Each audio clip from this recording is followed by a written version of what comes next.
Salutations mon ami et bienvenue dans cette nouvelle édition de Pop Actu, ton rendez-vous avec l'actualité cinéma, séries et jeux vidéo.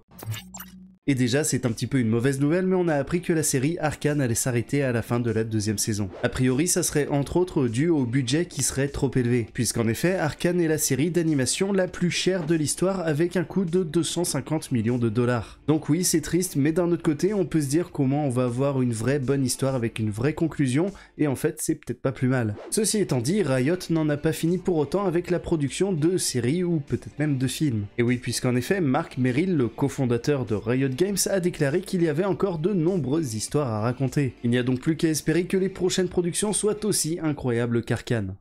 Alors attention, il ne s'agit que d'une rumeur, mais il se pourrait que From Software travaille sur un remaster de Dark Souls 3. Alors on va pas se mentir, si c'est vrai ça fait plutôt plaisir, d'autant plus que Dark Souls 3 est l'opus le plus populaire de la trilogie des Souls. Mais quand même, personnellement, et je ne pense pas être le seul, je préférerais avoir un remake du premier Dark Souls. Surtout s'il bénéficie du même traitement que Demon's Souls, ça serait vraiment incroyable. Enfin bon, en attendant, je ne cracherai évidemment pas sur un Dark Souls 3 remasterisé.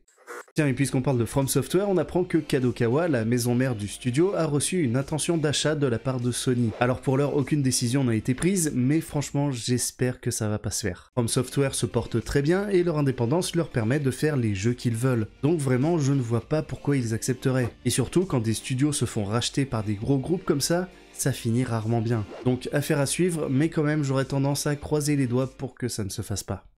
Rappelle-toi, comme tu es un viewer fidèle des Pop Actu, la semaine dernière je te montrais la première image du live-action Dragon. Et bien quasiment dans la foulée, on a eu la première bande-annonce, et même si je me questionne sur la pertinence d'un tel film, étant donné que la trilogie Dragon est déjà un petit bijou, mais le fait est que le rendu est plutôt propre, notamment celui de Croque-Mou, puisqu'ils ont gardé le design original, et lui ont juste apporté plus de détails, un petit peu comme ce qu'ils ont fait avec Sonic dans les films avec Jim Carrey. En fait, j'avais un petit peu peur d'un côté cheap, mais finalement ça a l'air d'aller. Donc je suis plutôt curieux de voir le résultat complet quand ça sortira en juin 2025. Ça fait 3 ans que le film Havok est reporté, mais normalement c'est bon, il devrait sortir en 2025. Pour rappel, il s'agit d'un film de Gareth Evans, l'un des maîtres du cinéma d'action, à qui on doit entre autres The Raid, et dans le rôle titre, on retrouvera Tom Hardy, dont voici une nouvelle image. Il y jouera un détective qui devra sauver le fils d'un politicien, tout en démêlant une sombre histoire de corruption. Rien de bien original, mais quand on connaît le cinéma de Gareth Evans, on sait qu'on va avoir droit à un film ultra rythmé, avec des scènes d'action viscérales, et finalement c'est ça qu'on veut. Donc tu l'auras compris, j'ai très hâte qu'il arrive sur Netflix.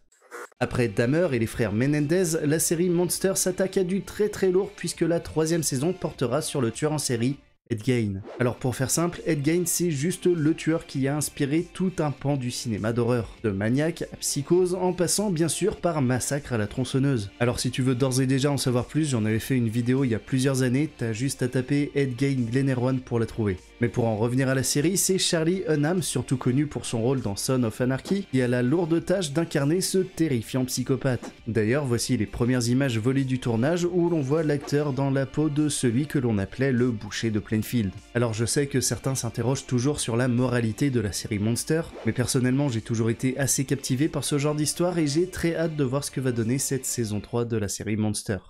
Bon, sur une note plus légère, voici les premières images de Dwayne Johnson dans la peau de Maui sur le tournage du film Vaiana en live action. Et outre le fait que c'est très chelou de voir The Rock avec des cheveux longs, c'est fou de voir à quel point le comédien qui prête déjà sa voix au personnage dans le film d'animation personnifie Maui. Franchement, ça me donne très envie de voir ça, mais va falloir être un petit peu patient parce que le film n'est prévu que pour 2026. Mais en attendant, on aura Vaiana 2 qui sort le 27 novembre prochain, et ça c'est cool, notamment parce que le premier opus fait partie de mes Disney préférés.